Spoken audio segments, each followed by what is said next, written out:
Good morning student. हम बात कर रहे थे हमारी पाठ्य पुस्तक कृतिका का द्वितीय अध्याय है मेरे संग की औरतें, जो कि मृदुला गर्ग जी के द्वारा लिखा गया है। हमने अब तक के कक्षाओं में अध्ययन किया लेखिका मृदुला गर्ग की नानी का व्यक्तित्व और उनकी माता का व्यक्तित्व। नानी के व्यक्तित्व में हमने देखा कि किस प्रकार से स्वतंत्रता का जुनून उनके मन में समाया हुआ था कि उन्होंने अपनी प्यारी पुत्री का विवाह प्यारे लाल जी को कह करके एक स्वतंत्रता सेनानी से करवाया। माँ के मन में भी आज़ादी का जुनून था। माँ के व्यक्तित्व की प्रमुख विशेषताएं हमने देखी। एक तो वो ईमानदार थी, एक सत्य वक्ता थी और निष्पक्षता उनके मन मस्तिष्क में थी। दूसरी बात हमने देखी कि वे कभी किसी की गोपनीय बात को दूसरे पर जाहिर नहीं होने देती थी। वे कभी झूठ नहीं बोलती थी। ये उनके व्यक्तित्व की ऐसी विशेषताएं थी कि प्रत्येक व्यक्ति का श्रद्धा भाव उनके प्रति बना हुआ था और परिवार में उनको सम्मान प्राप्त था। इसी सम्मान के चलते घर में कभी कोई उनसे काम करने के लिए नहीं कहता, क्योंकि एक तो वो बड़े घर की साहबों के घर की बेटी थी और दूसरी बात शारीरिक रूप से भी वो कमज़ोर थी। तीसरी बात उसके व्यक्तित्व की इन विशेषताओं ने उसका स्थान परिवार में ऊंचा कर दिया। यहाँ तक अपना हो चुका। अब आगे देखिए। पहले के कारण उन्हें घर वालों का आदर मिला हुआ था, अर्थात वो झूठ नहीं बोलती थी। इस कारण पूरे परिवार का आदर और सम्मान का भाव उनको प्राप्त था। और दूसरे व्यक्तित्व के गुण के कारण बाहर वालों की दोस्ती भी उनको प्राप्त थी। दोस्त वे हमारी भी थी। माँ की भूमिका हमारे पिता बखूबी निभा देते थे। मुझे याद है बचपन में भी हमारे घर में किसी की चिट्ठी आने पर कोई उससे यह नहीं पूछता था कि उसमें क्या लिखा है।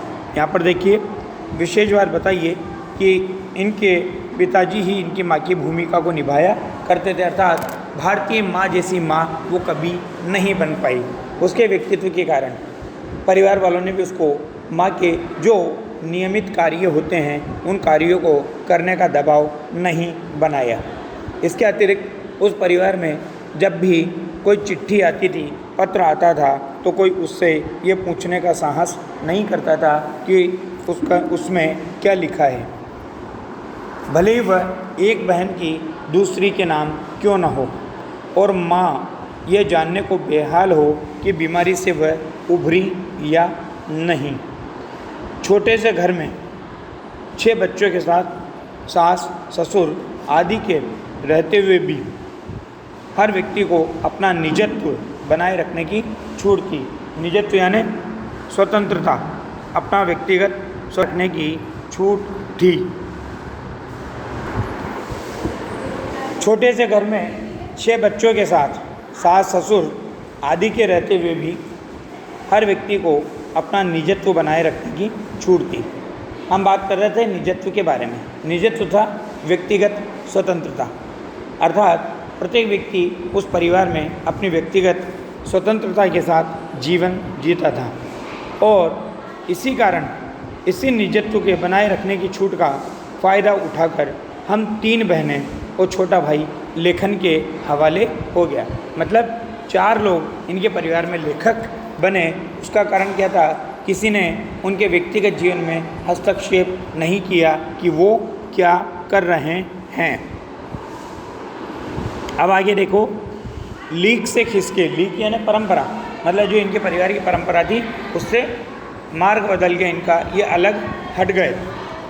अपने पूर्वजों में माँ और नानी ही रही होती तो गनीमत रहती, पर अपनी एक परदादी भी थी। अब परदादी के व्यक्तित्व के बारे में यहाँ पर बताया जा रहा है, जिन्हें कतार से बाहर चलने का शौक़ था। मतलब जिस लीक पर, जिस परंपरा पर सब लोग चलते थे वो उससे हट करके चला करती थी। उन्होंने व्रत ले रखा था कि अगर खुदा के फजल से फजल यानी अनुग्रह, दया, कृपा से उनके पास कभी 2 से ज़्यादा धोतियाँ हो जाएंगी तो वो तीसरी दान कर देगी। ऐसा क्यों था? क्योंकि जैन परिवार से संबंधित होने के कारण।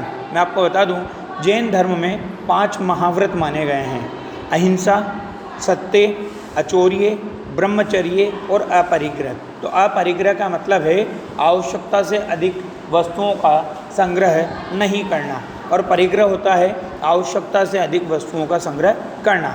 तो वो क्या करती थी? वो अपरिग्रह के सिद्धांत का पालन करती थी और अपनी आवश्यकता से ज़्यादा वस्त्र वो अपने जीवन में स्वीकार नहीं करती थी। 2 से अधिक होते ही तीसरे को दान करने का भाव उनके मन में रहते था। जैन समाज में अपरिग्रह की जो सनक होती है वो बिरादरी के बाहर की हरकत कभी भी नहीं मानी जाती, इसलिए वहाँ तक तो ठीक था। पर उनका असली जलवा तब देखने को मिला जब मेरी माँ पहली बार गर्भवती हुई।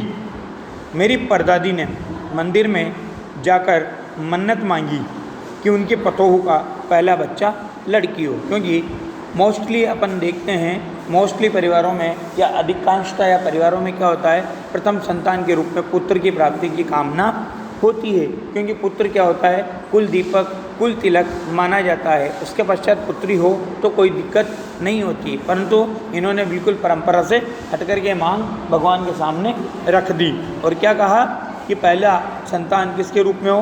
पुत्री के रूप में हो। यह गैर रवायती यानी परंपरा से विपरीत मन्नत मांग करके ही उन्हें चैन नहीं पड़ा।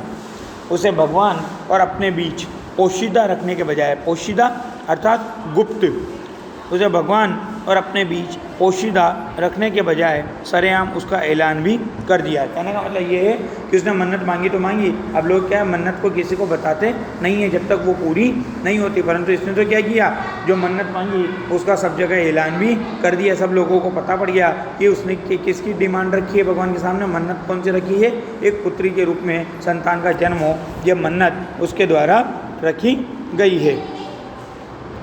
लोगों के मुंह ऐसी मन्नत को सुनकर खुले के खुले रह गए। उनके फितूर की कोई वाजिब वजह ढूंढे न मिली।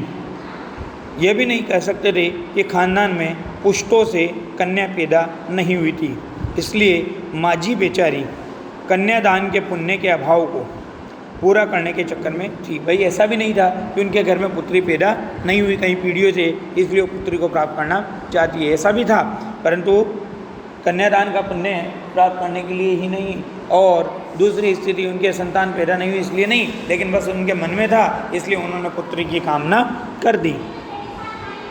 क्योंकि पिताजी की ही नहीं दादाजी की भी बहनें मौजूद थी। हाँ, पहला बच्चा हर बहू का बेटा होता रहा था। खैर, माजी ने अपनी तरफ से कोई सफाई नहीं दी, बल्कि बदस्तूर यानी निरंतर नियम से मंदिर जाकर के अपनी मन्नत को दोहराती रही, और पूरा नकुड़ गांव जानता था कि माजी का भगवान के साथ सीधा सीधा तार जुड़ा हुआ है। और वो तार क्या है? बेतार का तार, मतलब वो तार दिखाई तो नहीं देता, लेकिन भगवान से इतना ज़बरदस्त कनेक्शन जिसे कह सकते हैं, संबंध जिसे कह सकते हैं, कि भगवान उसकी मन्नत को टाल नहीं सके। और क्या हुआ कि एक के बाद एक करके 5 पुत्रियाँ उनके घर में पैदा हुई। इधर तो वह तार खींचती और उधर टन से तथास्तु बजता, अर्थात मनोकामना की पूर्ति का वरदान उसे प्राप्त हो जाता। मेरी दादी तो पहली मर्तबा में ही, मर्तबा यानी पहली बार में ही, उर्दू के शब्द ध्यान रखना, पहली मर्तबा में ही तैयार हो गई थी कि गोद में खेलेगी तो पोती ही खेलेगी। पर माँ जी की आरजू यानी इच्छा कि माँ जी की आरजू किस कदर रंग लाएगी, उसका उन्हें भी गुमान न रहा होगा, अर्थात उन्हें कोई गुमान नहीं रहा होगा कि मेरी आरजू किस कदर रंग लाएगी, यानी मेरी इच्छा किस कदर रंग लाएगी। लड़की की गैरवाजिब जुस्तजू सुन करके, गैरवाजिब जुस्तजू मतलब जो अनुचित इच्छा थी वो सुन करके भगवान भी कुछ ऐसी अफरा तफरी में आ गए कि 1 नहीं 2 नहीं पूरी 5 कन्याएं एक के बाद एक धरती पर उतार दी। भगवान को क्या कहे। माँ जी के सामने तो नामी चोर भी अफरा तफरी में आ जाते थे। अब उनके जीवन की एक घटना है चोर की, जिसका उल्लेख आगे किया गया है। माँ जी और नामी चोर का किस्सा होश संभालने के बाद मैंने कई बार सुना था। चोर के दीदार की खुश नसीबी भी हाथ आई थी। क्यों? क्योंकि उस चोर को उसने अपने परिवार का सदस्य बनाकर अपने घर का नौकर बना लिया था। इस प्रकार दादी का व्यक्तित्व, परदादी का व्यक्तित्व बिल्कुल अलग था कि वो किसी को भी अपना बना लेती थी। धन्यवाद।